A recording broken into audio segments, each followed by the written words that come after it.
घबराहट हो रही है। चलते हैं ना मानव। शीतल, रुक जा।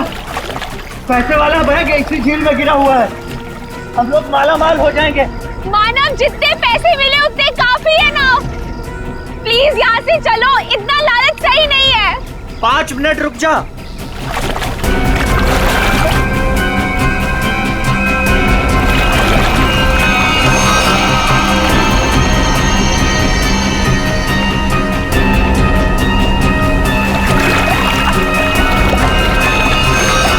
मिल गया।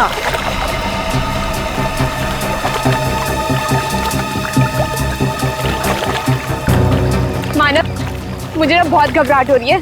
तुम काम करो प्लीज, ये बैग ना वापस झील में फेंक दो प्लीज। कैसी बात कर रही हो शीतल?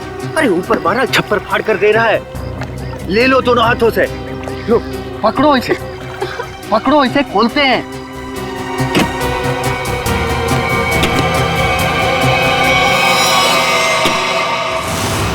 थैंक यू जो तुमने मेरे लिए बैग ढूंढ लिया।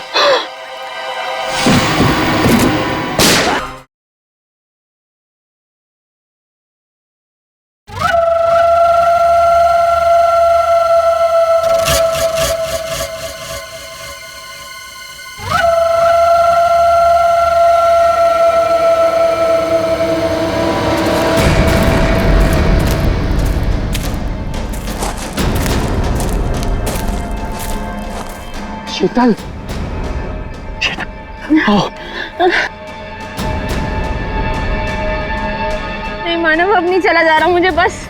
शीतल, थोड़ी सी हिम्मत रखो, हमें कोई ना कोई रास्ता मिल जाएगा। हमें ना इस जंगल में आना ही नहीं चाहिए था। ना एक तो फोन चल रहा है ना कुछ, ऊपर से रात होने से पहले अगर हमें किसी ने ढूंढा नहीं तो। शीतल, ऐसा मत सोचो, कोई ना कोई हमें जरूर ढूंढ लेगा। अरे संभालो प्लीज।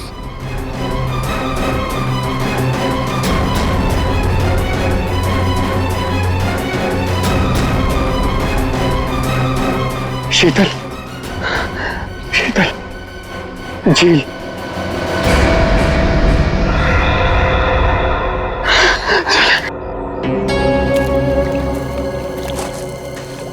आजा।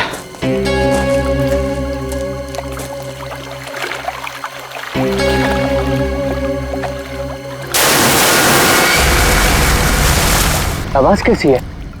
लगता है झील में कुछ गिरा है।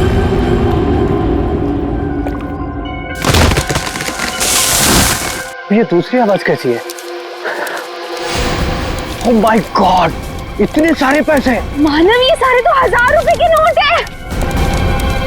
पर ये आ कहां से रहे हैं? अरे छोड़ ना यार, जो भी लक्ष्मी आ रही है सब बटोर के रख ले, बैग में रख, बैग में।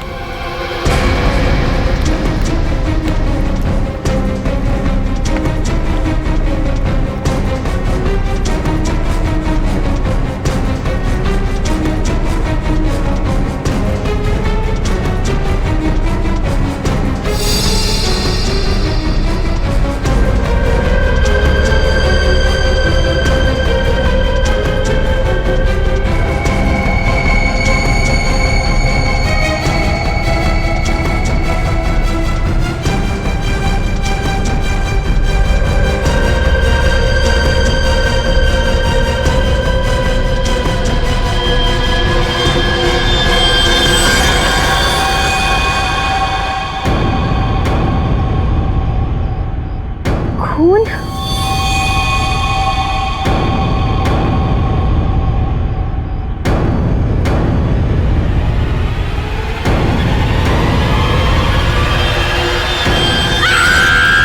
शीतल, शीतल, क्या हुआ शीतल, क्या हुआ, क्या हुआ?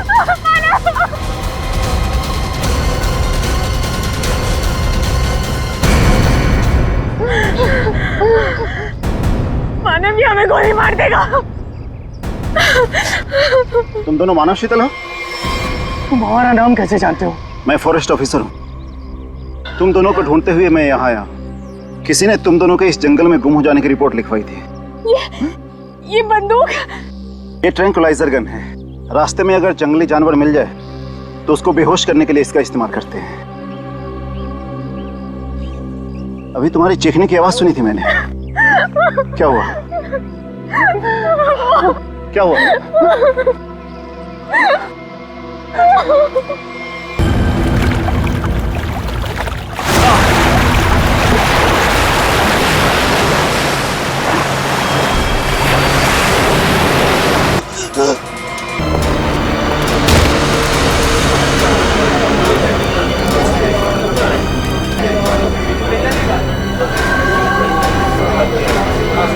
हाँ सारण के बोल, क्या पता चला? बॉस, हाँ, ये कोई मामूली आदमी नहीं है। जरा ये देखो यार, ये कोई सर्जरी का, ऑपरेशन का निशान लगता है। बिल्कुल बॉस, ये ऑपरेशन का ही निशान है।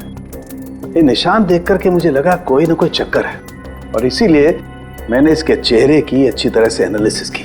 तो इसका चेहरा कई बार बदला गया है boss. Plastic surgery? Plastic surgery. एक चीज और बताता हूं बॉस, यहां पर कुछ दिखाई दे रहा है?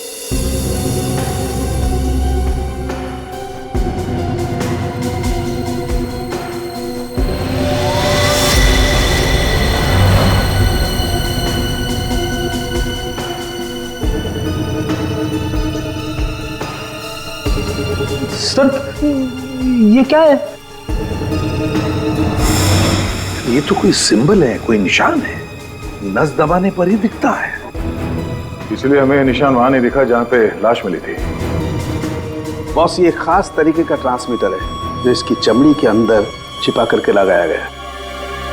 कमाल है सर, ये आदमी बार बार अपनी शक्ल बदलता रहा, इसकी कलाई पे ये डिवाइस लगा है, और इसकी मौत ऊपर आसमान से गिरने से हुई है। अच्छी खासी पहली बना हुआ है। सर इस आदमी के पास हमने सैटेलाइट फोन को हम डिक्रिप्ट नहीं कर पाए, लेकिन इसके पास से जो कागज पर एड्रेस मिला था वो किसी विशाल नाम के आदमी का है। विशाल है? कौन है विशाल? इस विशाल के घर जाकर ही पता करना पड़ेगा। सर, थोड़ी देर पहले एक न्यूज आ रही थी, मैंने रिकॉर्ड कर लिया। ये देखिए। आज की ब्रेकिंग न्यूज। आज सुबह एक छोटा प्राइवेट प्लेन दुर्घटनाग्रस्त होकर समुद्र में गिर गया। उस इलाके के कुछ लोगों ने एक आदमी को पैराशूट से नीचे गिरते हुए देखा। नौसेना उस विमान के बारे में पता लगाने की कोशिश कर रही है। प्लेन समंदर में क्रैश हुआ है और वो झील भी तो पास में ही है। हो सकता है ये आदमी भी उसी प्लेन में हो जिसका एक्सीडेंट हुआ है। किसी ने धक्का वक्का दे दिया हो प्लेन से। सर, जो आदमी प्लेन से कूदा था पैराशूट लेके, हो सकता है उसी ने इस आदमी को धक्का दिया हो प्लेन से। हो सकता है। किसी भी कीमत पे हमें उस आदमी के बारे में पता लगाना पड़ेगा जिसने ये धक्का दिया हो। सर, एक बार प्लेन का पता चल जाए तो आदमी का भी पता चल जाएगा। जितने भी प्राइवेट एयरफील्ड्स है ना, वहां जाके पता लगाओ कि ऐसा कौन सा प्लेन कब उड़ा था और उसमें कौन कौन लोग सवार थे।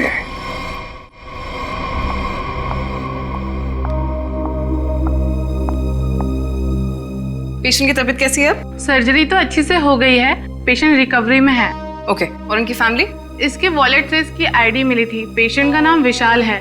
इसके घर पर मैंने फोन भी किया था, लेकिन किसी ने उठाया नहीं। आंसरिंग मशीन में मैंने मैसेज छोड़ दिया है कि विशाल हमारे हॉस्पिटल में एडमिट है। डॉक्टर अनिल कहाँ है? उनको बुलाइए, मुझे पेशेंट के बारे में कुछ जरूरी बात करनी है। Okay madam. ये तो अच्छा हो, उसकी टेलीफोन मशीन से हमें ये पता चल गया कि वो इस हॉस्पिटल में है। सर, विशाल जरूर उस आदमी को जानता होगा जिसकी लाश हमें जंगल में मिली थी। Excuse me nurse. यस। हम सीआईडी से। ओके। ये विशाल नाम का पेशेंट का है। आइए मेरे साथ। अरे ये कैसे निकल गया? यहाँ पे कोई और भी था क्या? एक लेडी डॉक्टर थी, लेकिन मैंने उन्हें पहले कभी यहाँ नहीं देखा। किसी और डॉक्टर को बुलाइए जल्दी।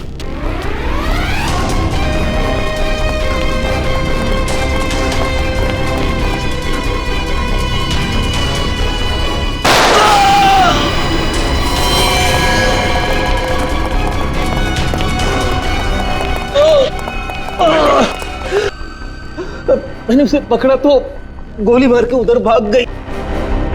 साहब, वो लड़की बाइक पे भागी साहब। बाइक पे भागी? हाँ जी। उसकी डिटेल्स भेजो कंट्रोल रूम में। बाकी जाएगी कहाँ? आयशा, आयशा, आयशा, विशाल को छोड़ो। हमारी प्रायोरिटी क्या है? वो ब्रीफकेस है ना? यदि नताशा के पास वो ब्रीफकेस नहीं है तो केडी के पास होगा। इसीलिए मैं कहता हूं सीआईडी को केडी की लाश जहां मिली थी वहीं पर कहीं ब्रीफकेस गिर गया होगा। जाओ जाओ, ढूंढो उसे ढूंढो। Okay okay. मैंने तुम लोगों को एक छोटा सा काम दिया था, सिर्फ छोटा सा काम, वो भी नहीं कर पाए हैं? विशाल को निपटाने का काम। गोली मारने के बाद उसको हमने समुद्र में फेंक दिया था बॉस। हाँ, हमने सोचा वो मर गया होगा।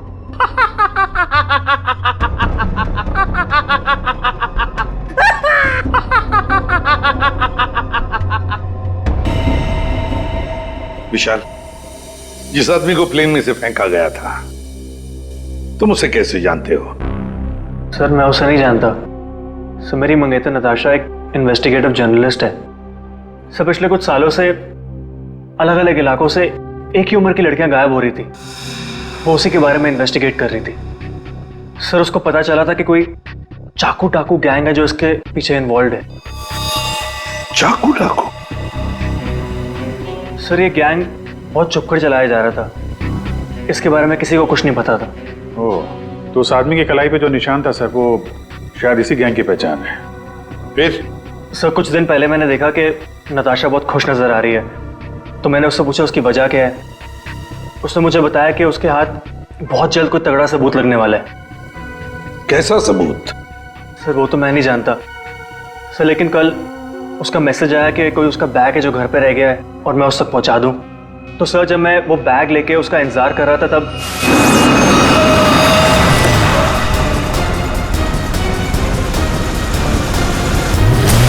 सर वहां से वो लोग मुझे किसी अनजान जगह पे ले गए जहां पे उन बदमाशों ने नताशा को कैद कर रखा था।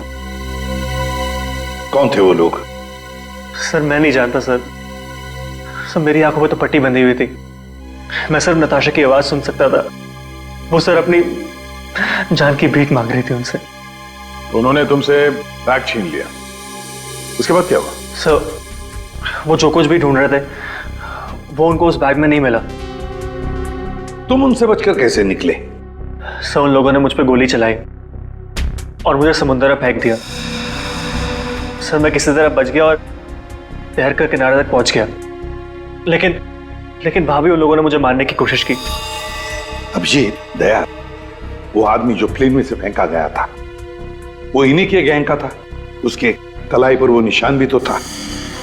हो सकता है कि वो आदमी शायद नताशा को इनके गैंग के बारे में सीक्रेट्स बताने वाला था, वही सबूत जिसके बारे में नताशा जिक्र कर रही थी विशाल के पास।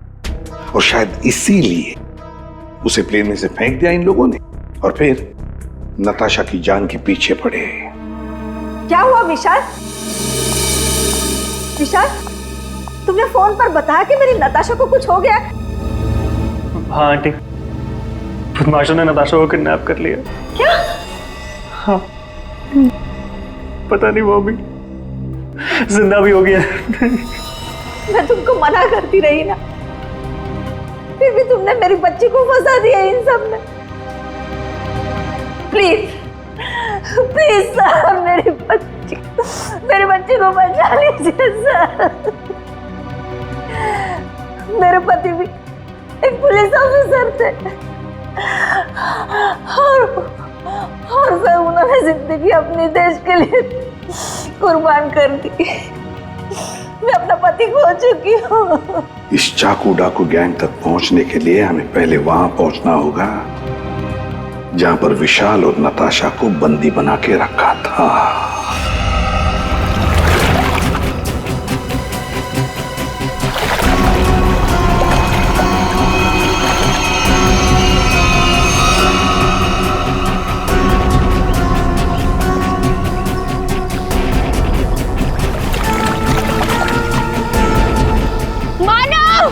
मानव प्लीज, मुझे बहुत घबराहट हो रही है। चलते हैं ना मानव। शीतल, रुक जा। पैसे वाला बैग इसी झील में गिरा हुआ है, हम लोग माला माल हो जाएंगे। मानव, जितने पैसे मिले उतने काफी है ना। प्लीज यहाँ से चलो, इतना लालच सही नहीं है। 5 मिनट रुक जा।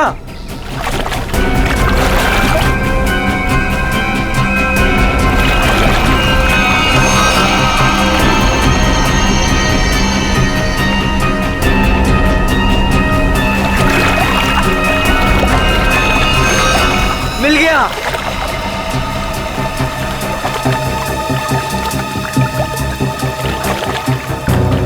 मानव, मुझे ना बहुत घबराहट हो रही है। तुम काम करो प्लीज, ये बैग ना वापस झील में फेंक दो प्लीज। कैसी बात कर रही हो शीतल? अरे ऊपर मारा छप्पर फाड़ कर दे रहा है। ले लो दोनों हाथों से। लो, पकड़ो इसे, पकड़ो इसे, खोलते हैं।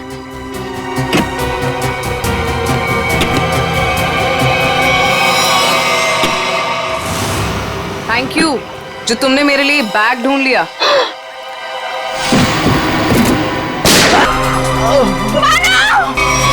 प्लीज प्लीज मुझे छोड़ दो, मैंने कुछ नहीं किया। मुझे मत मारो। सर मैं इस मामले में आप लोगों की कोई मदद नहीं कर सकता, क्योंकि पिछले कई दिनों से हमारी एक भी प्लेन किराए पे नहीं गई। झूठ बोल रहे हो तुम। एयर ट्रैफिक कंट्रोल से हमने सब कुछ पता कर लिया है, समझे? उनके रडार में साफ देखा गया है। कल यहाँ से एक प्लेन उड़ा था। जो एयरक्राफ्ट समंदर में गिरा है वो सेस्ना एयरक्राफ्ट है, जो सिर्फ तुम्हारी कंपनी किराए पे देती है। देखिए सर, आप लोग क्या कह रहे हैं मुझे कुछ पता नहीं सर, मेरा यकीन कीजिए सर। तो हमारे पास और भी तरीके हैं तुम्हें समझाने के, तुम्हारा मुंह खुलवाने के। एक बात अच्छी तरह से याद रखना, ये खून का मामला है, समझे? बताओ जल्दी। सर मेरी कोई गलती नहीं है, मैं सब कुछ सच सच बताता हूँ सर। सर एक आदमी आया था सर, उसे पुरानी सीजनल प्लेन किराए पे चाहिए थी सर, और सर वो इतने ज़्यादा पैसे देने को तैयार था कि सर मैं मना नहीं कर पाया, और बिना कोई ज़रूरी जांच के और बिना किसी पेपर्स के मैंने उसे प्लेन किराए पे दे दिया सर। उस आदमी को देखा है ना तुमने? हाँ? कैसा दिखता है वो? सर लगभग 5 फीट 10 इंच था सर उसका हाइट सर। गोरा था सर, और सर पतला था और हल्की दाढ़ी थी सर उसकी, और सर उसके साथ एक आदमी और था सर। ये दूसरा आदमी जरूर वही आदमी होगा सर जिसने उसे प्लेन से धक्का दिया था। अब प्लेन क्रैश में बच के भाग निकला वो तो मर चुका जिसने तुम्हें पैसे दिए थे।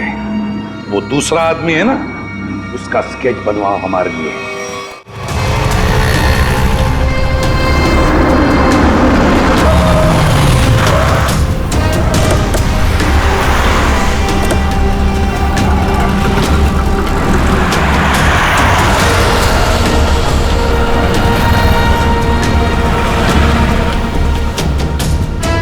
सर बस यहीं खड़ा था बस मैं। यहीं पर?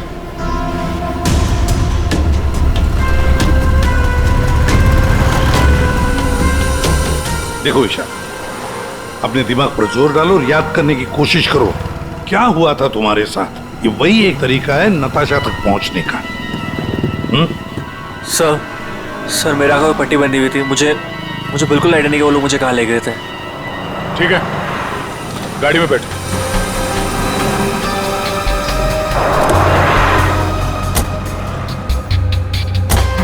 देखो ईशा, तुम्हारे आंखों पर पट्टी बंधी थी, है ना? जी। तो आप ऐसे सोचो कि पट्टी है तुम्हारी आंखों पर, इसलिए आंखें बंद करो और याद करने की कोशिश करो। हर एक बात, छोटी बड़ी, जो कुछ भी, कोई आवाज, कोई खुशबू, कुछ भी।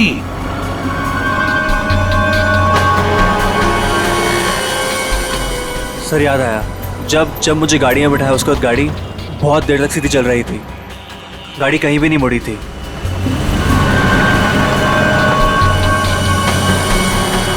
सर तकरीबन 10 मिनट के बाद गाड़ी राइट में मुड़ी थी। राइट लिया था?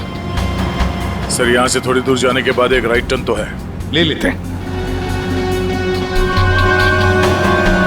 और क्या याद आता है? मुझे ट्रेन की आवाज़ भी सुनाई दी थी। ट्रेन की आवाज? सर यहाँ से थोड़ी दूर पे रेलवे लाइन तो है। अच्छा, ये कौन सी ट्रेन थी, लोकल ट्रेन या मेल गाड़ी की आवाज? सर शायद लोकल ट्रेन की थी। Local train? और याद करने की कोशिश करो। सर उसके बाद गाड़ी राइट मुड़ी थी और वहाँ पे एक चर्च भी थी सर, क्योंकि मुझे वहीं पे चर्च की घंटी की आवाज़ सुनाई दी थी। सर वो रहा चर्च।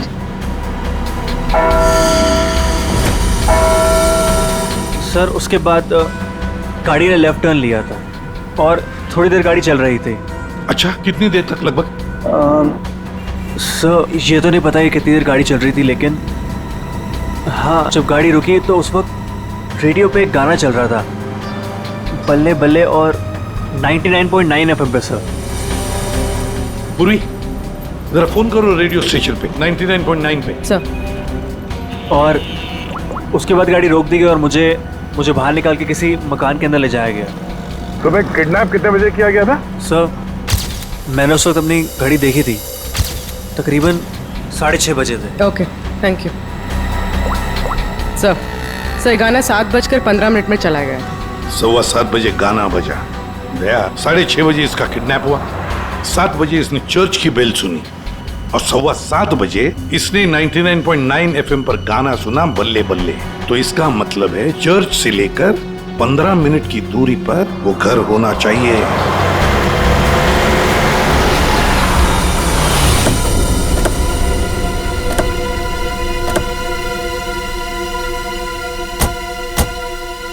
दया, रास्ता तो बंद है, खत्म हो गया रास्ता, फिर भी चर्च से 15 मिनट की दूरी पर यही एक घर है। लगता है विशाल और नताशा को यहीं पे बंद करके रखा था। चलो अंदर घुस के देखते हैं।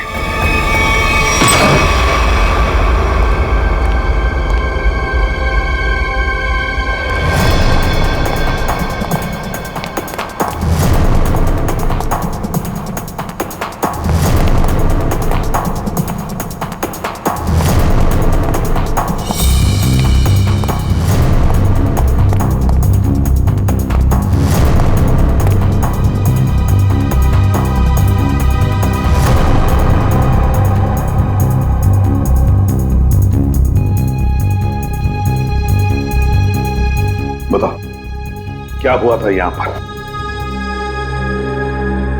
मुझे यहाँ घसीट के लाया गया था, मेरी आंखों पे पट्टी थी। तो बता सकते हो कितने लोग थे, कुछ अंदाज? मुझे तकरीबन 3 लोगों की आवाज सुनाई दी थी। अच्छा। और उसमें से 2 आदमी थे और एक लड़की। 2 आदमी, उनके साथ एक लड़की भी थी? जी। उसी ने कहा था कि इसको गोली मार दो। फिर मैंने किसी के कदमों की आवाज सुनी मेरी तरफ आते हुए, और फिर गोली की आवाज आई और अचानक मेरी जांघों में आग लग गई। गोली मेरी जांघ में घुस गई थी।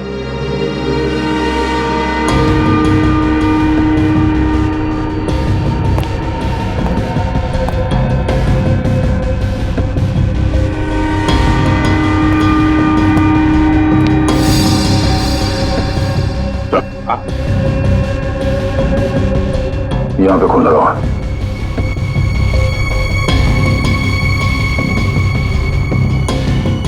और तो आसपास कहीं कुछ दिख नहीं रहा सर।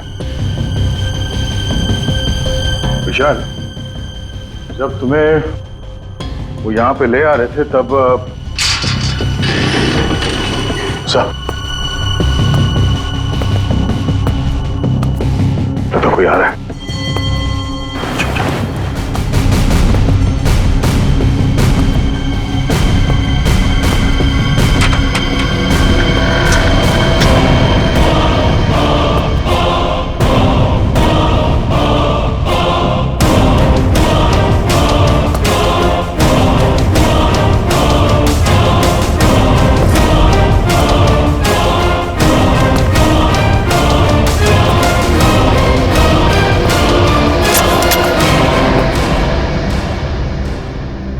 मेरे पास गन नहीं है।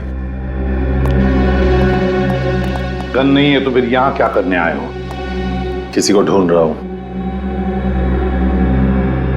किसे ढूंढ रहा हूं? एक लड़की को। वो लड़की तुम्हें यहीं मिलेगी, ये तुम्हें कैसे मालूम? पिछली बार वो मुझसे यही मिली थी। जरा तुम्हारी शक्ल तो देखें।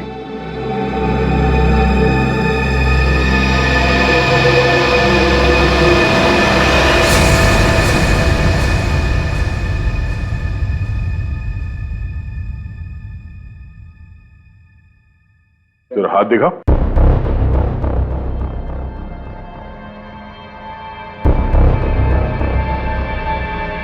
तुम जो सोच रहे हो मैं वो नहीं हूं। मैं चाकू डाकू गैंग का नहीं हूं।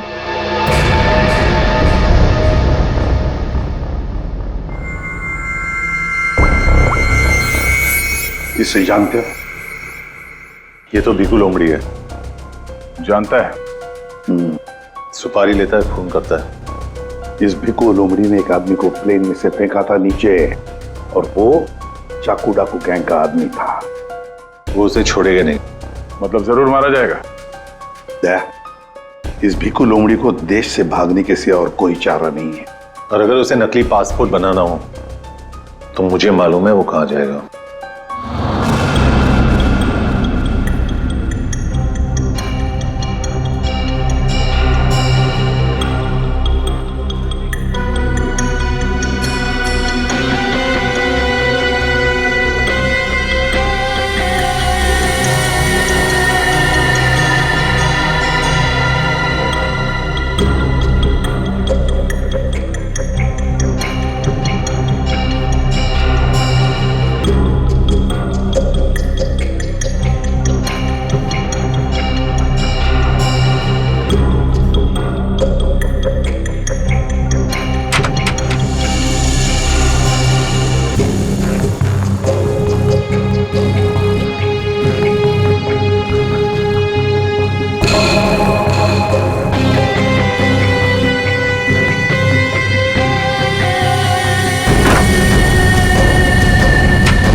तेरा पासपोर्ट रेडी है। तू इधर क्यों है? देख, मैं तेरी कोई मदद नहीं कर सकता। जिसको तू ढूंढ रहा है ना, उसके बारे में मुझे कुछ नहीं मालूम। समझा क्या? वो छोड़, चाकू डाकू गैंग के बारे में मालूम है? तू ऐसे नहीं मानेगा। तू गोली ही खा ले।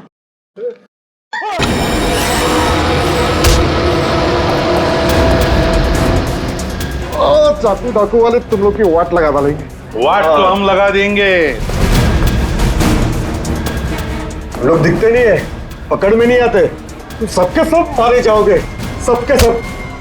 हमें मार देगा? हाँ? बता, चाकू डाकू कहां मिलेगा? आज शाम को एक मीटिंग है। सर, आप अपने ऑपरेशन को अंजाम दीजिए। मैं अपने मंजिल की ओर बढ़ता हूं। बहुत खुशी हुई तुमसे मिलकर। Wish you all the best, Rocky handsome. Thank you sir.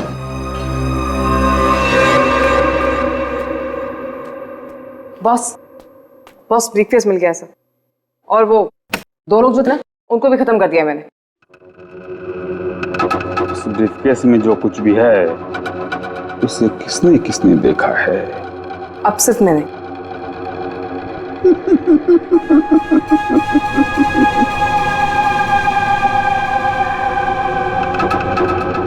तुम बड़ी प्यारी हो आयशा, बड़ी अच्छी हो तुम। लेकिन क्या करें, इस ब्रीफकेस में जो कुछ भी है उसे देखने के बाद कोई जिंदा नहीं रह सकता, समझे? बॉस, पर मैंने इस ग्रुप के लिए कितना सब कुछ किया है बॉस। प्लीज। आयशा, हमारे ग्रुप का हेड कौन है ये मेरे सिवाय कोई नहीं जान सकता। नहीं बॉस प्लीज, नहीं boss please, please boss please मेरी बात सुनिए। बॉस नहीं, बॉस।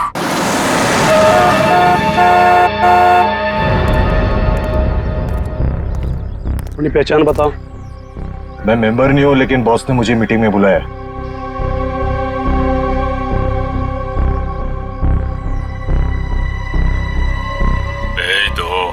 ठीक है बॉस।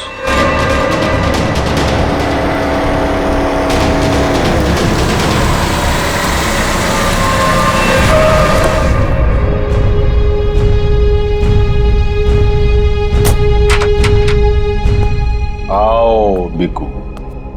आओ। शाबाश। तुम्हारी इतनी हिम्मत कि तुम वापस यहाँ आ गए। मेरा काम था तुम्हारे ग्रुप में छुपे हुए उस गद्दार को मारना, जो रिपोर्टर नताशा को ग्रुप के बारे में सब कुछ बताने वाला था, और मैंने वो किया। हाँ, पूरा कर दिया। लेकिन मैंने तो आपको ये कहा था कि हमारे काम की कानो कान खबर नहीं होनी चाहिए। लेकिन तुम्हारी बेवकूफी की वजह से केटी की लाश सीआईडी को मिली लाश, और वो सीआईडी हमारे ठिकाने का पता ढूंढ रही है।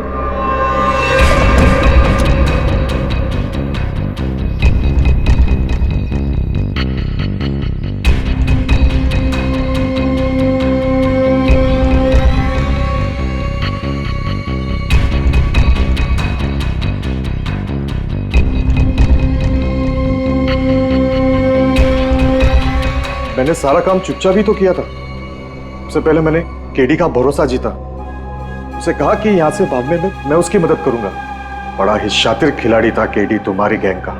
अरे बड़ी मुश्किल से मैंने उसे प्लेन से बाहर फेंका, जानते हो? और तुमने ब्रीफकेस भी बाहर फेंक दिया। हाँ? भला हो आयशा का कि ब्रीफकेस लेकर वापस आई। सजा तो मिलेगी इस गलती की, सजाए मौत।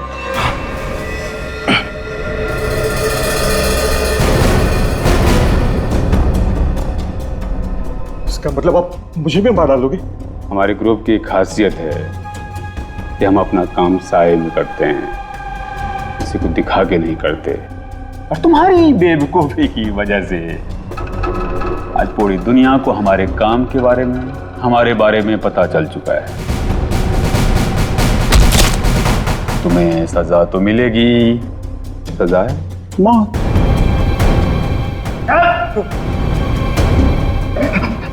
एक मिनट, मेरे पास कुछ है तुम्हारे लिए। मेरे लिए? बताओ। सीआईडी यहीं पर ही है।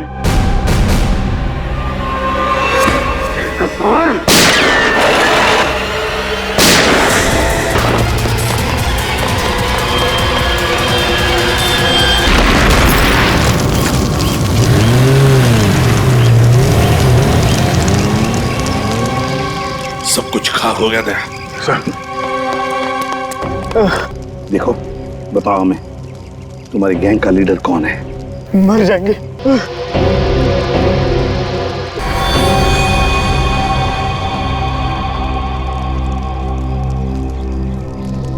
चल, भाग।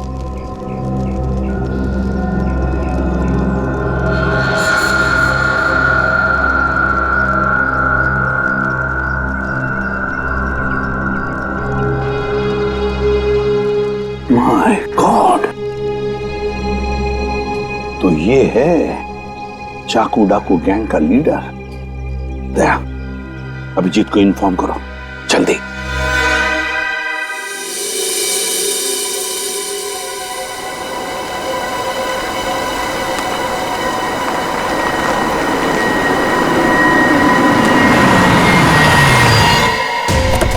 चल।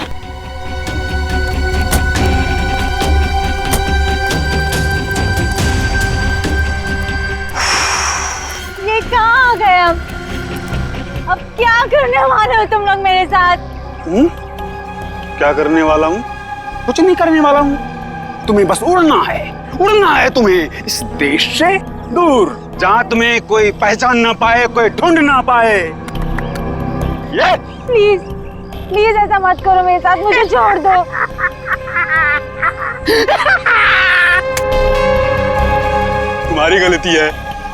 तुम्हारी गलती है। किसने कहा था तुम्हें ना गुजरने को हमारे धंधे में? मैंने कहा था, इसने कहा था, किसने नहीं कहा था?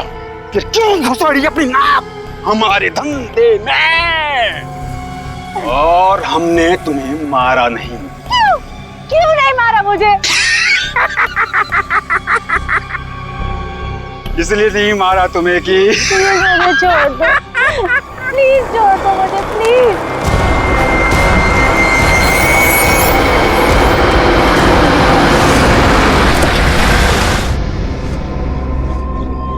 चलो चलो, हेलो बोलो, हेलो बोलो। हमारे ऑर्गेनाइजेशन के हेड से हेलो बोलो।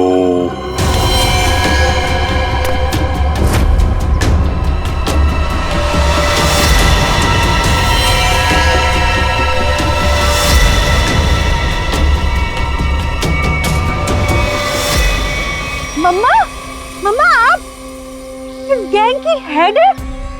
ये कैसे कर सकती है आप? मैंने मना किया था ना तुमको इन सब चीजों से दूर रहना, लेकिन तुम देशभक्त बाप की बेटी हो, इतनी आसानी से कैसे मान जाती? लेकिन अब तुम जो देख रही हो वही सच्चाई है, और इसे जितना जल्दी मान लोगी उतना अच्छा है। क्यों मम्मा, क्यों किया आपने ऐसा? अकेली कब तक तकलीफें झेलती, कैसे बड़ा करती तुझे? आज कम से कम शान से तुम सबको कह सकती हो कि मेरी माँ ने अकेले अपने दम पर करोड़ों का कारोबार खड़ा किया है। तो यही वो वजह थी जिसके लिए मैं अब तक जिंदा हूँ। तू मेरी बेटी है, तुझे कैसे कोई कुछ कर सकता था? अब तुम मेरे साथ एक दूसरी कंट्री में एक नई जिंदगी की शुरुआत करोगी। प्लीज छोड़ दो। सीआईडी ढूंढ दो सबको।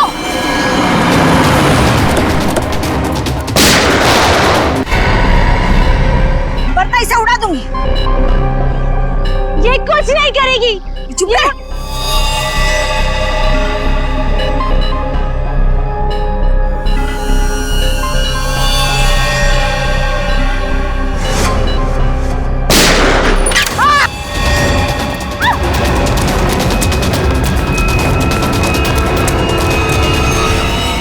नाटक तो बहुत अच्छा करते हैं आप, अब जरा इनके नाटक से पर्दा गिरा दो।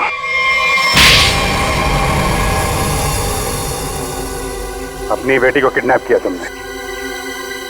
बिजनेस में कोई रिश्ता नहीं होता है। कमाल है। और जिन जिन लड़कियों को किडनैप किया उनका क्या किया तुमने? नर्क में जी रही थी सबको जन्नत पहुंचाया मैंने। अब जन्नत वाले खुश, वो खुश और मैं भी खुश। इतने लोगों को खुशियां देना गलत कैसे हो सकता है? हजारों मासूम लड़कियों की जिंदगी तबाह की है तुमने, और न जाने कितने मासूम लोगों को मरवा दिया। तुमने जो कुछ भी किया है, कानून उसकी कड़ी से कड़ी सजा देगा। अब जेल की सलाखों के पीछे बैठ के खुश होती रहना जब तक फांसी का ऑर्डर नहीं आ जाता।